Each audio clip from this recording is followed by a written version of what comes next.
Hola, buenos días. Bueno, hoy nos reunimos para escuchar un poquito y hablar un poquito de cuidados de enfermería post-quimioterapia.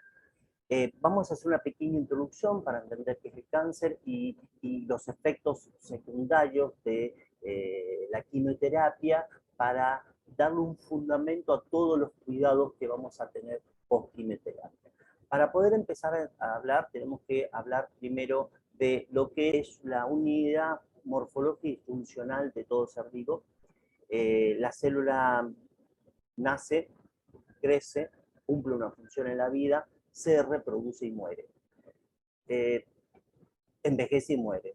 Estas células se regulan, tienen regulaciones muy estrictas, por consiguiente, ninguna célula se va a reproducir si es necesario, si no es necesario reproducirse. ¿Qué quiere decir eso? Si tenemos, esto es un número figurativo, ¿no? Si nosotros necesitamos 100 células para cubrir un espacio, ¿no? Para cubrir un espacio, no va a haber 110 ni 98, va a haber 100 células. ¿Por qué? Porque cada una, para cuando esta muchacha o esta célula se va a envejecer y se está por morir, ya hay una atrás que la va a reemplazar para poder cumplir su función. En caso que la muerte de esta célula sea apoyada por un traumatismo, por lo que sea, ¿qué hace? Las células empiezan a reproducirse mucho más rápido para reemplazar rápidamente a las células muertas. Por distintos factores ambientales, genéticos, un montón de situaciones, una célula pierde el control, empieza a importarle muy poco y entonces empieza a reproducirse indiscriminadamente. Esta no solamente se reproduce indiscriminadamente, o sea, ¿qué quiere decir esto? Que empieza a amontonarse, a acumularse, sino que también deja de cumplir la función que tiene que cumplir. Entonces empiezan a acumularse, como un montoncito de células, y esto se lo llama, a esta acumulación de células se llaman tumores. Pero ¿qué pasa? Hay células que a veces no solamente pierden el control de la reproducción, sino que también tienen la capacidad de invadir tejidos adyacentes. Entonces, vamos a ver una acumulación de células, pero también invadiendo tejidos que no le corresponde, ¿sí? Y yendo al torrente sanguíneo, torrente linfático, para poder diseminarse en todo el cuerpo. ¿Y esto qué quiere decir? Y estos se llaman tumores malignos. Entonces, podemos decir que el cáncer es generado por un conjunto de células que se reproducen indiscriminadamente y que tienen la capacidad de utilizar el sistema linfático, el sistema sanguíneo para diseminarse durante todo el cuerpo. ¿Cómo se clasifican los cánceres? Los cánceres siempre reciben el nombre de dónde se originó esta célula, donde se alteró. Por ejemplo, si la célula alterada, esta modificación, se generó en el pulmón, se va a llamar pulmón, cáncer de pulmón, de mama, de próstata, de cerebro, de riñón. A eso se lo llama tumores sólidos. Ahora, si la célula alterada pertenece al sistema sanguíneo y, por ejemplo, es un leucocito, se va a llamar leucemia. Si es un linfocito, se va a llamar linfoma, y si es una célula plasmática, se va a llamar mieloma múltiple. Entonces, ahí lo que van a hacer es dividir al cáncer en tumores sólidos, que son los que están en los órganos, y tumores líquidos que corresponden a la alteración de las células de la sangre. Una vez se hace el diagnóstico, empieza a trabajarse con distintos modos de controlar esta alteración celular y a estas células. Pero lo que más nos interesa hoy, vamos a trabajar en la quimioterapia. ¿Qué es la quimioterapia? La quimioterapia es la administración vía oral o endovenosa de fármacos que lo que van a hacer es trabajar y alterar la reproducción celular de estas células que tienen la altísima reproducción. Afectan mucho más a las células de alta reproducción que a otras células. De esta forma, al no reproducirse, la célula, como dijimos anteriormente, va a envejecer, se va a morir y así vamos a reducir las células tumorales. Pero lamentablemente, las células de alta reproducción no solamente pertenecen a las células cancerígenas. Tenemos el sistema inmunológico que tiene altísima reproducción. Y acá vamos a hablar un poquito del sistema inmunológico para entender por qué son células de altísima reproducción. Ellas El organismo está completamente agredido permanentemente de agentes invasores externos, que lo que quieren es buscar un lugar para reproducirse, diseminarse y poder desarrollarse. Entonces, el cuerpo tiene las primeras barreras para evitar, primero evitar que ingrese. Entonces tenemos la piel, después, por ejemplo, tenemos todas las mucosas, todas las mucosas orales, las mucosas del tubo digestivo, las mucosas de la vagina, ¿sí? Tenemos las mucosas de las uretras, en el hombre y en la mujer. En la mujer, por ejemplo, por su posición anatómica, pero aparte también por el tamaño de su uretra, es mucho más fácil que las bacterias ingresen al sistema urinario. Están así que, por ejemplo, 3 infecciones urinarias en una mujer al año es considerado casi normal.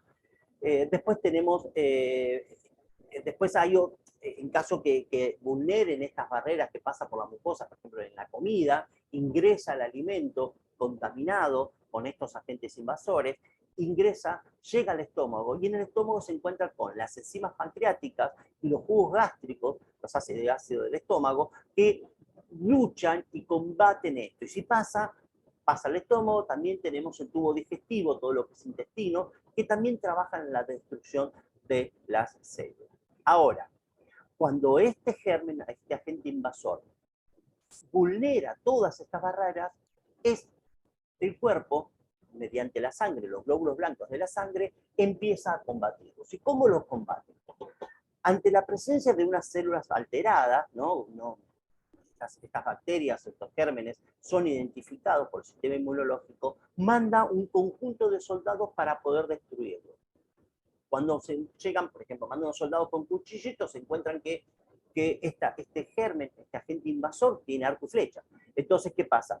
Empiezan a sentirse, se empiezan a ser vulnerados, empiezan a ser destruidos. Entonces mandan a la médula ósea un emisor y le dice, che, mirá, mandanos soldados mejor capacitados, porque mejor armados, porque este tipo tienen un arco y flecha, nosotros tenemos cuchillitos, no llegamos ni a destruirlos. Entonces la médula empieza a reproducir y generar soldados con arco y flecha, y manda todo un batallón hacia el frente de batalla para destruirlos, para poder destruir este invasor. Resulta que quizás tal vez el agente invasor tiene mejor puntería. Entonces, a pesar que la batalla se equiparó, siguen perdiendo. Entonces, otra vez le avisan a la médula ósea diciéndole, che, mirá, armemos algo distinto, mandamos soldados distintos porque nos están destruyendo. Tiene mejor puntería, nos están matando. Entonces la médula se empieza a reproducir soldados que en este caso, por ejemplo, tienen armas de fuego. Soldados con armas de fuego. Manda un batallón al frente de batalla y destruye a todo este agente invasor. Cuando regresan estos soldados triunfantes, lo que dice, bueno, listo, chicos, ustedes saben ya cómo hacerlo. Entonces lo que van a hacer es armar un pequeño equipo, se van a organizar y se van a ir quedándose, se van a cuidar, se van a guardar en los sistemas linfáticos, en los ganglios linfáticos, todos lados, porque la próxima vez que ataque, que invadan, ustedes van a ir al frente de batalla. Se entendió los ejemplos que utilicé para poder entender cómo es el sistema inmunológico. Mi objetivo acá, en esta charla y en este tema, es que entiendas que el sistema inmunológico también es de altísima reproducción celular. Por consiguiente, la quimioterapia también va a destruir al sistema inmunológico. Y ustedes, o sea, ponen la quimioterapia, atacan, ¿sí? Atacan a las células cancerígenas. Las células cancerígenas tardan más en recuperarse. Para cuando se recuperan las células, para cuando se quieren recuperar las células cancerígenas, tenemos el sistema inmunológico ya mucho más recuperado. Y por consiguiente, podemos volver a hacer una quimioterapia y volver a atacarlo. Entonces, podemos decir que las quimioterapias atacan a células cancerígenas de reproducción y sistema inmunológico del tracto digestivo y el sistema reproductor. Bueno, como los efectos secundarios es algo que va a estar siempre en un paciente, habitualmente lo que se hace previo a la quimioterapia es darle una premedicación, premedicación antes, que se da habitualmente corticoides, puede ser mético, que puede ser el Releveran, también puede ser el ondansetron, que es una droga específicamente para los pacientes con quimioterapia. y hasta algunos pacientes Benadryl. Uno de los factores más importantes que va a haber en todos los pacientes es la fatiga. La fatiga aparece en el 98% de los pacientes, es algo transitorio, dura más o menos 24, 48 horas, está muy relacionado no solamente por la quimioterapia, sino también por la parte emocional, de enfrentarse a un lugar, estar, ver compañeros de tratamientos en distintas condiciones.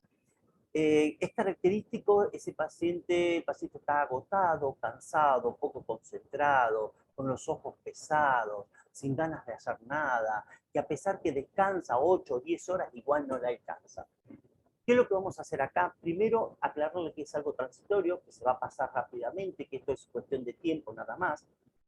Tratar de que no esté, que se quede en la cama, sino estaría bueno que, aunque esté cansado, salga a caminar un poco. Que trate de buena hidratación, que descanse, que camine, se airee, que trate de tener la vida lo más normal posible. En pocas horitas se le va a terminar, se le va a pasar. Náuseas y vómitos, se le da medicación, el paciente a veces lleva medicación programada, regulada para después de la quimioterapia. Ojo, hay una droga que se llama ondansetron, Sofran, comercialmente vendido como Sofran.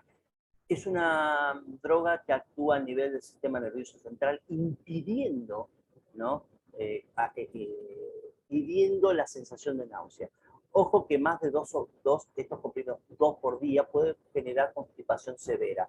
Entonces, hay que controlar eso. Después, por ejemplo, el Reliberan. El Reliberan sí lo toma arreglado, que el Reliberan viene para sublingual, en gotas, inyectable, tiene un montón de formas de administración. El Reliberan hay que tomarlo en el momento justo, no exceder, si por ejemplo son 24, 48 horas de Reliberan, no tiene náusea, hay que dejar de tomarlo, porque también genera languidez estomacal y malestar. Entonces, ¿cómo vamos a hacer? Es que lo que vamos a hacer nosotros es tratar de controlar la náusea. Si el paciente no tiene náusea, no va a tener vómito. Entonces, lo que vamos a hacer acá es trabajar principalmente pidiéndole, cuando el paciente está con náuseas, pidiéndole que no tome líquidos, que esté semisentado, que no esté acostado por completo, que tome la medicación para controlar las náuseas, y una vez que ceden esas náuseas, recién empieza a incorporar líquidos, ¿sí? Paulatinamente. Ahora, si el paciente no tuvo náuseas, fue directamente a los vómitos, lo que vamos a hacer es darle un reposo digestivo importante. ¿Qué quiere decir? El estómago lo vamos a tener muy irritado. Cualquier cosa que ingrese al estómago va a reaccionar y va a generar vómito. Entonces lo que vamos a hacer acá es, al paciente le vamos a dar, vamos a hacer que tome la medicación, si vomitó, que se haga buches, ¿no? Para sacarse el sabor amargo de la boca, que se limpie los dientes, que se lave los dientes, o utilice algún colutorio refrescante, y haga reposo gástrico, que no consuma nada, que esté semisentado. Que esté semisentado, tranquilo, ropa holgada, livianita, relajado. Una vez que pasa la hora, que ya no tiene más náuseas, que no tiene vómitos ni nada por el estilo, lo que vamos a hacer es una progresión en la cantidad de líquidos en la ingesta de alimentos. Vamos a empezar con cosas líquidas, ¿no? Entonces le vamos a dar una cucharada sopera de agua, el agua se tolera mucho mejor. En caso que el paciente haya tenido muchos vómitos, se pueden utilizar aquellos componentes comerciales que tienen alto porcentaje de sodio, salvo que esté contraindicado en el paciente, porque eso va a favorecer la retención de líquido y vamos a disminuir las posibilidades de una deshidratación. Entonces vamos a empezar a tomar una cucharada sopera cada 15 minutos. Una vez que pasaron 2, 3 cucharadas, la toleró bien, lo vamos a achicar a 10 minutos, 2 o 3 cucharadas a 5 minutos. Después vamos a pasar a sorbitos, ¿no? De ese líquido, ¿no? Sorbitos pequeños, y una vez que logramos que tome medio vaso, ahí vamos a empezar con algo de alimentación. Pero no vamos a pasar a cosas sólidas, vamos a pasar a cosas blandas, por ejemplo, una gelatina, en poca cantidad, o un flan, ¿sí? Cosas blandas, fácil de digestión. Para después empezar a tomar cosas sólidas, pero también lo sólido va a ser en pequeñas cantidades y en pocas cantidades. Estos pacientes habitualmente están inapetentes, entonces lo que vamos a pedirle al paciente, a pesar que necesitamos pedirle que tome mucho líquido para poder controlar la toxicidad renal generada por las drogas. Recuerden que todas las drogas oncológicas, todas las drogas son eliminadas por el riñón. Al riñón hay que controlarlo, el hígado también. Entonces, lo que hay que hacer acá es trabajar. Que, por ejemplo, que no tome agua durante la comida, que tome agua principalmente una hora antes, líquido durante una hora antes, que coma pequeñas cantidades en varias comidas diarias, de 4, 5, 6, pero pequeñas cantidades, que evite los lácteos, los quesos, porque eso están mucho más tiempo por la lactosa en el estómago, entonces genera mayor posibilidad de vómitos. Que aumente, que coma fibras, que coma verduras, fácil digestión, pocas cantidades. Y de esa forma lo vamos a ir controlando. Otra de los efectos secundarios son las diarreas. Esto está relacionado principalmente por la alteración de las mucosas del tubo digestivo. El gran problema que tenemos con la diarrea acá es que el paciente se deshidrate, pierda electrolitos y tenga riesgo de deshidratación. Entonces, cuando un paciente tiene diarrea, cuando tiene más de 3 deposiciones diarias. Si el paciente tiene más deposiciones diarias, teniendo en cuenta el ritmo evacuatorio que tenga el paciente, ¿no? Si el paciente habitualmente hace 3 veces por día antes de hacerse quimioterapia, esto no va a cambiar y no es considerado una diarrea. Pero si va una vez al día, 3 deposiciones son considerados diarrea. No necesita que sea líquido, también puede ser blanda o semiblanda, pero son 3 deposiciones. Entonces ahí lo que vamos a tener en mayor riesgo es la deshidratación. ¿Qué es lo que vamos a hacer? Al paciente evitar las fibras, evitar las cosas que aumenten el peristaltismo y empiece con dieta astringente para controlar. Si el paciente, a pesar de todo esto, sigue con más de 3 deposiciones por 2 o 3 días, empieza con mareos o malestar, hay que ir a una guardia para que lo mediquen, ¿sí? Y controlar la deshidratación. La otra que puede pasar, y esto generalmente está generado por la medicación antiemética, que es el ondansetron y el Releveran, es la constipación.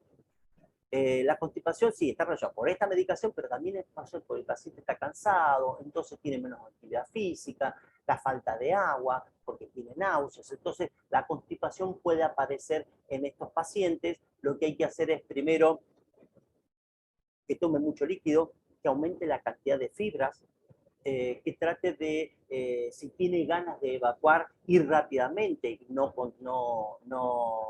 aguantarse. Que algunas actividades, caminar ayuda mucho, hacer alguna actividad, caminar ayuda al manejo de la constipación. Con respecto, hay otro efecto secundario, y esto es muy importante, que es la mucositis. La mucositis es la inflamación de todas las mucosas del tubo digestivo, que a veces hasta genera esta alteración de las mucosas, inflamación en la boca. Y esto es lo más importante y es lo más molesto para el paciente, porque el paciente siente ardor, tiene malestar, tiene mal aliento, sequedad, a veces acompañado por una sequedad bucal por falta de saliva, las encías se inflaman. Entonces, lo que hay que trabajar acá es en el bienestar del paciente y el control de infecciones relacionado a la lesión de las mucosas bucales y la posibilidad de entrada de gérmenes en esas lesiones. Si el paciente está con dentadura postiza, sacarse la dentadura, todas las prótesis, sacarlas, tratar de solamente usarlo para la alimentación. Tiene que usar buches con colutorios que no tengan alcohol. Puede hacer buches con agua fría, eso el frío desinflama y alivia el dolor. Y un cepillado, debe hacerse un cepillado tanto de las encías y de sus dientes, encías, con un cepillo muy suavecito para no generar mayor cantidad de lesiones y dolor. La sequedad bucal ya lo hablamos, es la falta de saliva, buches de agua fría, puede utilizar, si no tiene lesiones en la boca, puede usar productos como más cítricos que genera aumento de la saliva. Con eso habitualmente no duran todos estos síntomas más de 7 días, tendría que estar mejor. Y estos 3 efectos secundarios vamos a hacer un apartado, porque esto es lo más importante. Cuando el paciente, quiero que entiendan cómo trabaja y por qué un paciente que tiene más ciclos de quimioterapia en su haber tiene más riesgo de tener leucopenia, plaquetopenia o anemia. ¿Qué es lo que pasa? Cuando vamos a suponer que el paciente ingresa a la primera sesión de quimioterapia, el paciente va a ingresar, esto es simbólico, no quiere decir que sea, pero quiero que entiendan, empieza con 7.000 blancos, con glóbulos rojos normales y con plaquetas normales. Entonces le hacen la quimioterapia. A los 7 días, ¿sí? de 5 a 7 días, los glóbulos blancos, todas estas células, pero va a empezar a descender a los 7 días más o menos. Empieza a descender la caída, empieza a caer la cantidad de glóbulos blancos, y a partir del día 10, ¿sí? empieza a recuperarse. Pero empezó con 7.000 blancos, pero no logra en el peor día, los días 10, 12, después de la quimioterapia, capaz que tiene 5.000. Cuando empieza a recuperarse a los 14 días, 14 días no llega a los 7.000, va a llegar a los 6.500. Y ahí le vamos a hacer la segunda quimioterapia. Cuando se le hace la segunda quimioterapia, ¿qué va a pasar? Estos glóbulos blancos empiezan a descender más. Entonces empiezan a descender, en vez de 6.500, porque su base fue menor, ¿no? Menor cantidad, entonces va capaz que baja a 4.000.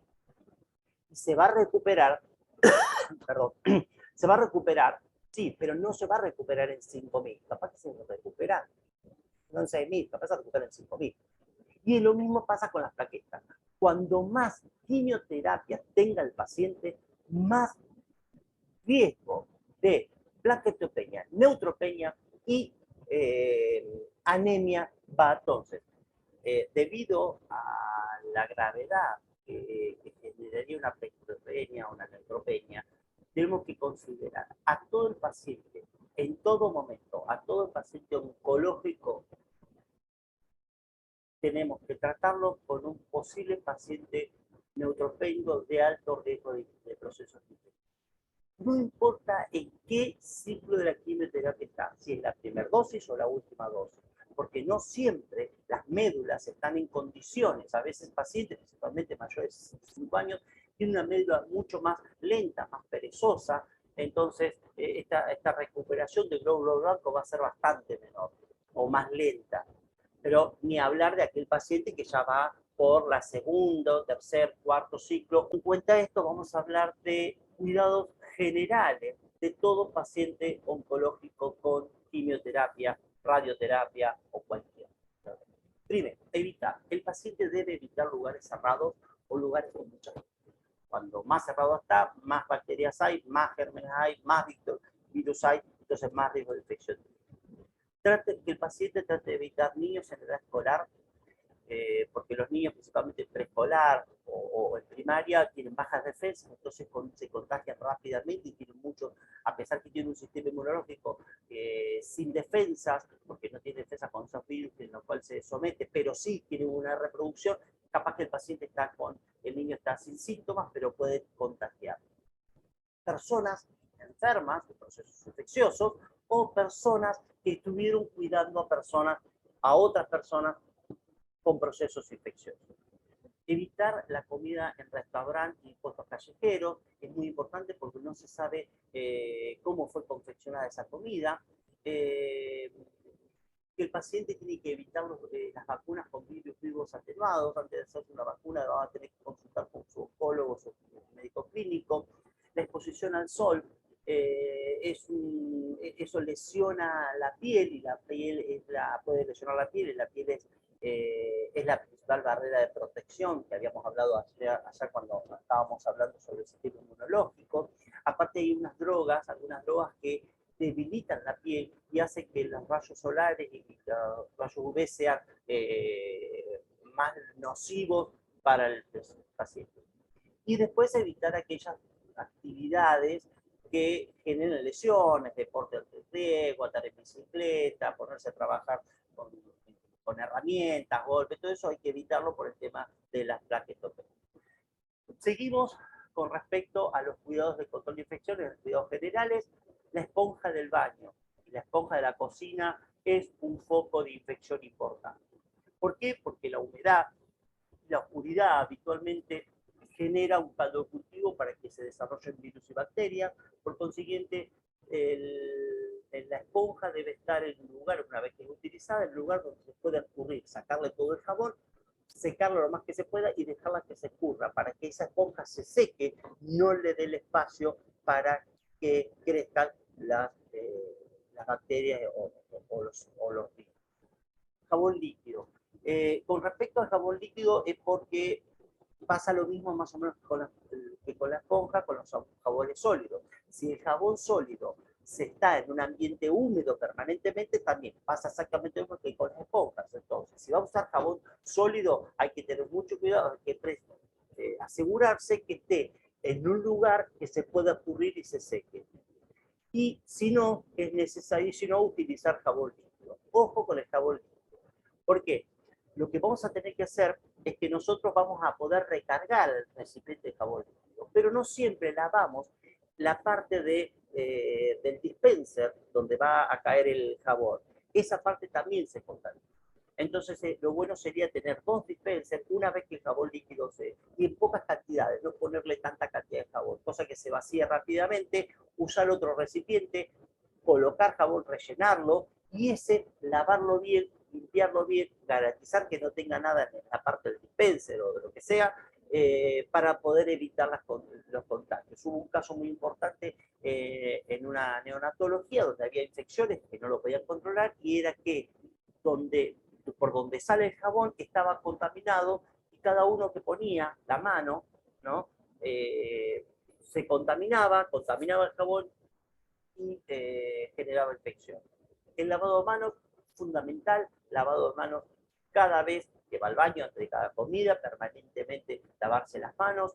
Tenemos que usar cuidado, tenemos que cuidar porque tenemos que cuidar las manos, así que usar algún antiséptico y tener las manos húmedas, humectada, la piel humectada.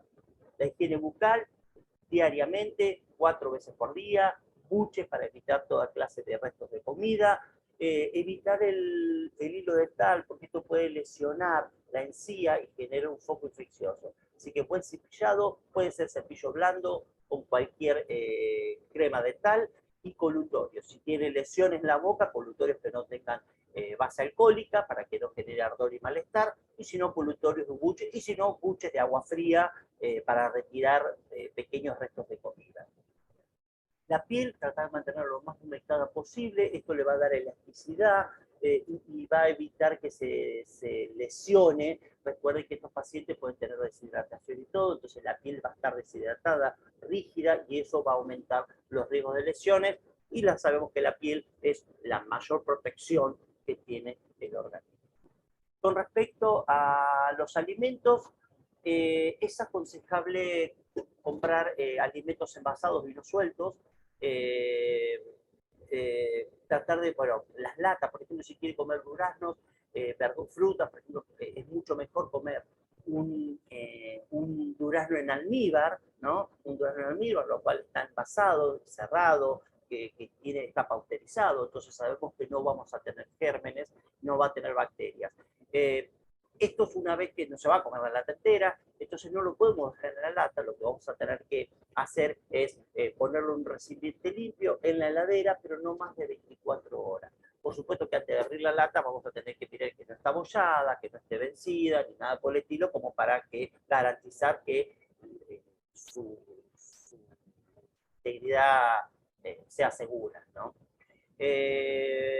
Después alimentos congelados, descongelarlos fuera de la heladera, dentro de la heladera, perdón, porque fuera genera ese líquido que genera consumo de bacterias. Podremos poner en un recipiente que tenga como una rejilla para que se vaya descongelando y ese líquido que queda no esté en contacto con los alimentos.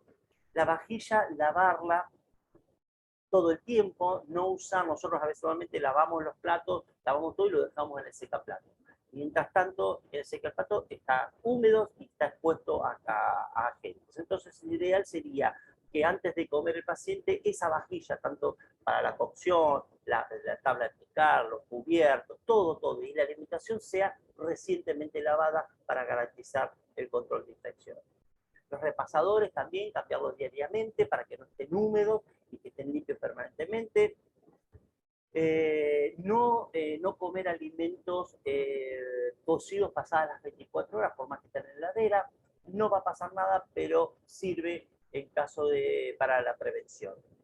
La comida es muy bien cocida y si son crudas, bien lavadas.